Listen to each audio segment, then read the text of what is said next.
सत्य के साथ। आप पार्टी की बात कर रहे हैं, उन्होंने दिल्ली में क्या किया, ये तो सबसे बड़ा उदाहरण है। आप क्या आम आदमी पार्टी ने कुछ काम किए हैं तो निश्चित रूप से यहाँ भी करेगी। जिस किस्म का नेतृत्व हमारे भाग्य में है वो संतोषजनक नहीं है। अकूत संपत्तियाँ जोड़ ली हैं इस राजनीति में आते हुए। गलत लोग राजनीति में आते हैं तो इसका श्रेय पब्लिक को ही भोगना है। लोगों के अंदर फ्रस्ट्रेशन आता है। हम यूपी में ही ठीक थे। कैको घुंडू मुंड फोड़, कैको घुंडू मुंड फोड़, फोड़ फोड़ फोड़ फोड़, झेंता झेंतड़ी झेंता तोड़, झेंता झेंतड़ी झेंता तोड़। उत्तराखंड की पहचान सिर्फ अलकनंदा और मंदाकिनी या चारधाम ही नहीं है। यहाँ कई ऐसे नगीने हैं जिनकी वजह से, जिनकी उपलब्धियों से उत्तराखंड देश और दुनिया में जाना जाता है। ऐसा ही एक हीरा है नरेंद्र सिंह नेगी जी का नाम, जो दुनिया भर में उत्तराखंड की पहचान बनाता है। सुरों का ये सफ़र है जो नरेंद्र सिंह नेगी जी दुनिया भर के तमाम देशों में पहुंचाते हैं। पहाड़ के जो रंग रूप हैं वो दिखाते हैं। हम बात करेंगे नेगीदा से, जो इन दिनों हमारे साथ कोरोना के काफ़ी संक्रमण के बाद हालांकि काफ़ी परेशान भी रहे, घर में रहे। अब थोड़ा थोड़ा उन्हें सुकून मिला है, लिहाजा वो हमारे साथ उन्होंने चंद मिनट दिया है। हम उनका शुक्रिया करते हैं। बातों का सिलसिला शुरू करते हैं। नेगीदा, फिलहाल सबसे पहले लोग जानना चाहेंगे जो आपके प्रशंसक देश दुनिया में है, इस वक्त नेगीदा कैसे हैं, स्वस्थ हैं, काम धाम कैसे चल रहा है?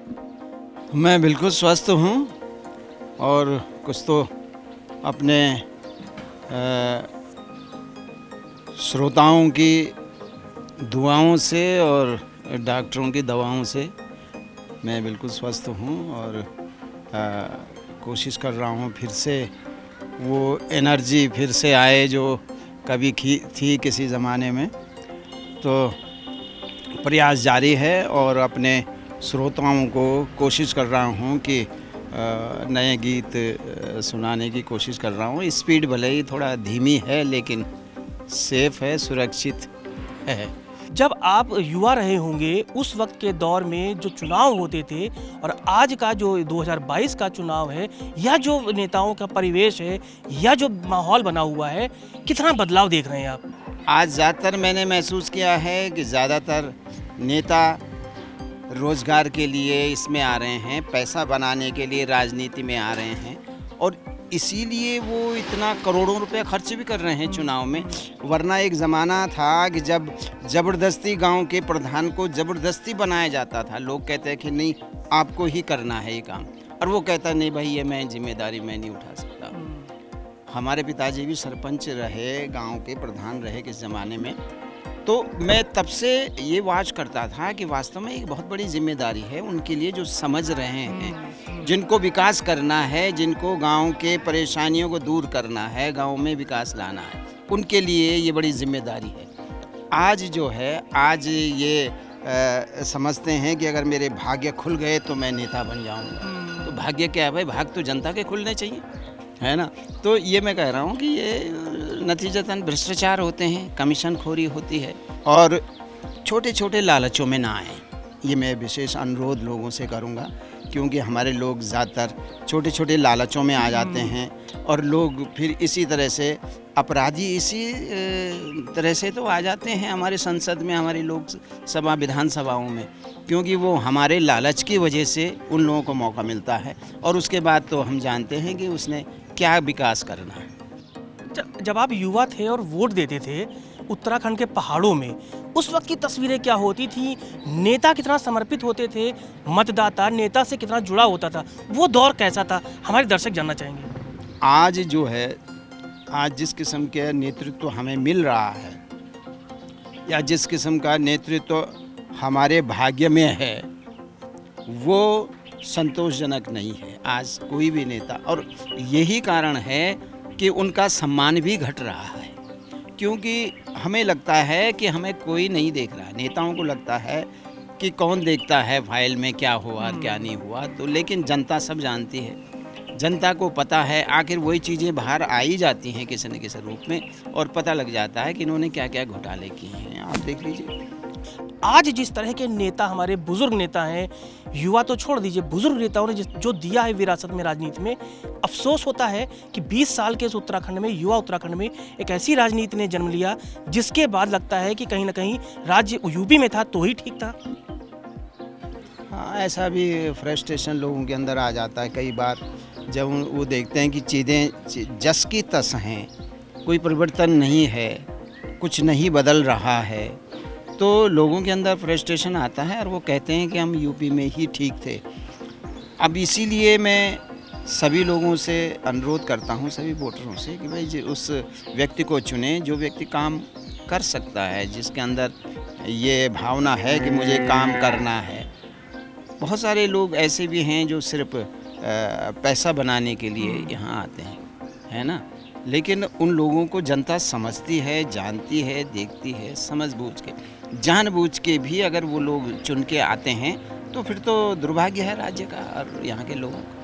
नेगी दा क्या सलाह देंगे, किस तरह से लोग परखें, यानी वो कौन सा पैमाना हो कि तीनों पार्टियों के नेताओं के बातों को सुने, उनके वादों को समझें, तब जाके वोट दें। यानी अभी महीना 40 दिन है वोट देने के लिए, इन तीनों पार्टियों को किस तरह से परखें, नेगी दा की टिप्स क्या होंगे? ये मेरे पास कोई ऐसा फॉर्मूला तो है नहीं कि परखने का, लेकिन यही बातें हैं, ईमानदारी, सच्चरित्रता और उसके काम करने का लगन और गरीबों के प्रति संवेदनशीलता, यही सब चीज़ें हैं जो लोगों को देखना है, समझना है और उसके बाद वोट देना है। देश के गृह मंत्री राजनाथ सिंह कहते हैं हम एक दें चाहे 10 मुख्यमंत्री दें, ये मतदाता पे कोई दबाव नहीं है। तो इस तरह के जो बयान होते हैं, तो क्या मतदाता कहीं ना कहीं ये सोचता है कि हम वोट किसको दे रहे हैं? एक फेस तो होना चाहिए। इस बयान से कितने आहत होते हैं पहाड़ के लोग? तो डबल इंजन की सरकार साबित करके भी दिखाए कि वास्तव में डबल इंजन की सरकार है।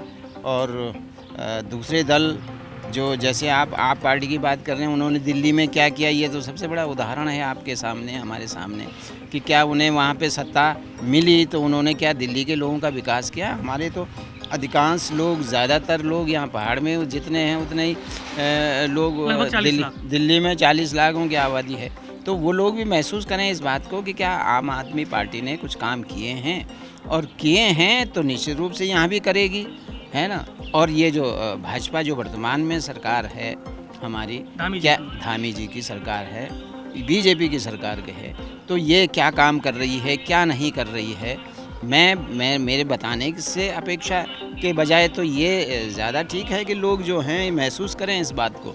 जल, ज़मीन, जंगल के मुद्दे थे वो क्या सुलझे हैं, हमारे जो हैं राजधानी का मुद्दा क्या सुलट गया है, हमारे पुराने मुद्दे, जो बहुत सारे मुद्दे ऐसे थे जो राज्य बनने से पहले लोगों के कल्पना में थे कि ये हल होंगे, क्या वो सुलझ गए हैं?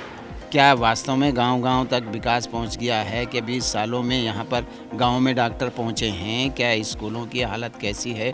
ये सब लोगों के सोचने के विषय हैं और इन्हीं विषयों को सोचते हुए, समझते हुए लोगों को वोट देना चाहिए। फीडबैक दिल्ली का क्या मिलता है आपको? क्या लगता है कि वहाँ काम हुआ तो यहाँ पे भी होगा, जिस तरह से केजरीवाल दावे कर रहे हैं?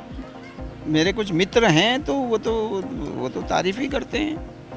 अब आगे जाके क्या यहाँ पे उत्तराखंड की परिस्थितियों में वो कितना काम कर पाते हैं, ये तो समय बताएगा। अगर उनको लोग चुनते हैं, अगर लोग उन्हें वोट देते हैं, तो यहाँ की परिस्थितियों में क्या काम कर पाएंगे, ये समय बताएगा। उसको हम भी देख रहे हैं। लेकिन जैसा आपने कहा, वो जो दिल्ली में मेरे मित्र लोग हैं, वो जो बताते हैं, मैं उस बात को कह रहा हूँ कि वो तो कहते हैं कि हाँ भाई, यहाँ स्कूलों की और अस्पतालों की स्थिति में तो सुधार हुआ। अच्छा, नहीं तो चलते एक दो छोटे छोटे सवाल लेते हैं। मुफ्त की जो पॉलिटिक्स पर सवाल खड़े हो रहे हैं उत्तराखंड में, लोग कह रहे हैं कि मुफ्त खोरी कर सिखा रहे हैं केजरीवाल की टीम।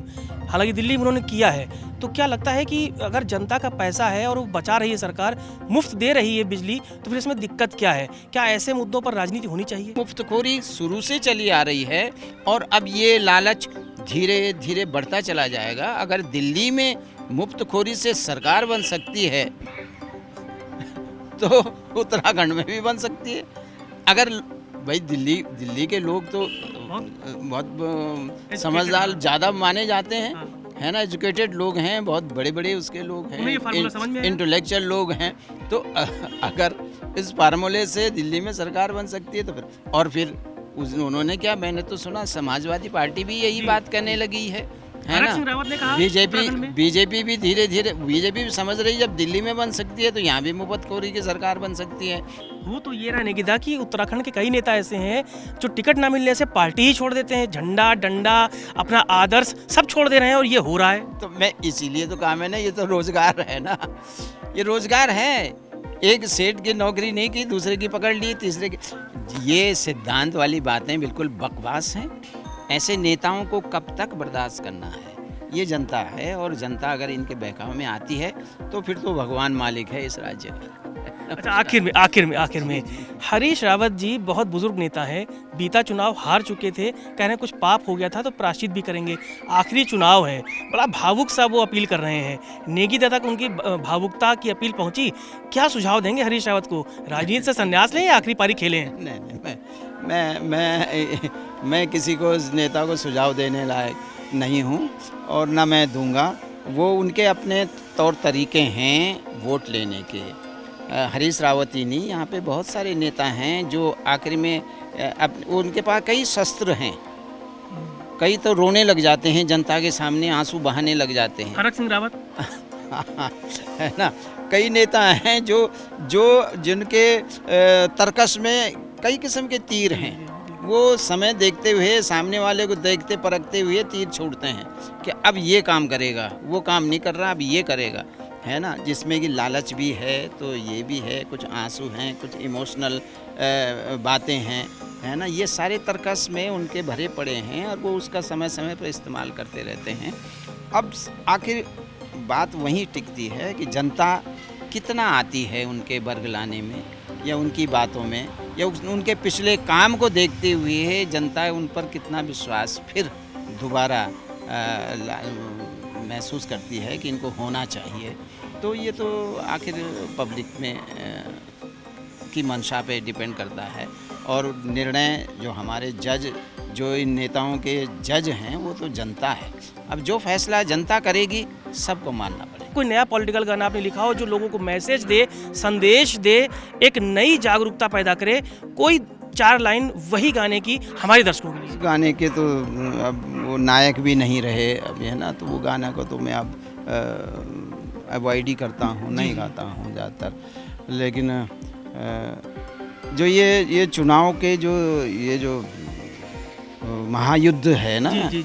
इस पे भी मैंने पिछले दिनों पिछले उसमें काफ़ी टाइम हो गया, उस पे लिखा था,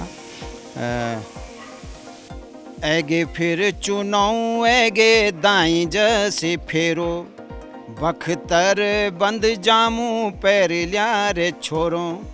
ऐगे फिर चुनाव ऐगे दाई जैसे फेरो, बख्तर बंद जामू पैर लिया रे छोरो। कैकु घुंडू मुंड फोड़, कैकु घुंडू मुंड फोड़, फोड़ फोड़ फोड़ फोड़। झेंता झेंतड़ी झेंता तोड़, झेंता झेंतड़ी झेंता तोड़, झेंता झेंतड़ी झेंता तोड़, झेंता झेंतड़ी झेंता तोड़। हमसे बात करने की बहुत बहुत शुक्रिया। देखिए, नरेंद्र सिंह नेगीदा हैं, पहाड़ के एक बड़े हस्ताक्षर हैं संगीत और कला के क्षेत्र में, लेकिन समसामयिक विषयों पर जब कुछ बोलते हैं तो सिर्फ देहरादून या उत्तराखंड ही नहीं, देश भर में, दुनिया भर में जो पहाड़ के लोग हैं वो सुनते हैं, उसे फॉलो करते हैं। राजनीति में भी इनकी कई बातों को आप समझिए, इशारा है राजनीति में वो लोग आए ईमानदार हों, जनप्रिय हों, जनता के बीच जनता के मुद्दों को उठाने वाले हों। ऐसे नेता जब आएंगे, उनकी कैबिनेट बनेगी, सरकार बनेगी, तो जो मकसद रहा है राज्य बनाने का वो साकार होगा, जो अब तक फिलहाल नहीं हुआ है। नेगीदा को हम बहुत शुभकामनाएं देते हैं कि वो सेहतमंद रहें और उत्तराखंड की इसी तरह से समसामयिक विषयों पर अपनी बात बेबाक रखें। कैमरामैन इमरान के संग Ashish Tiwari, TV news virus, Dehradun.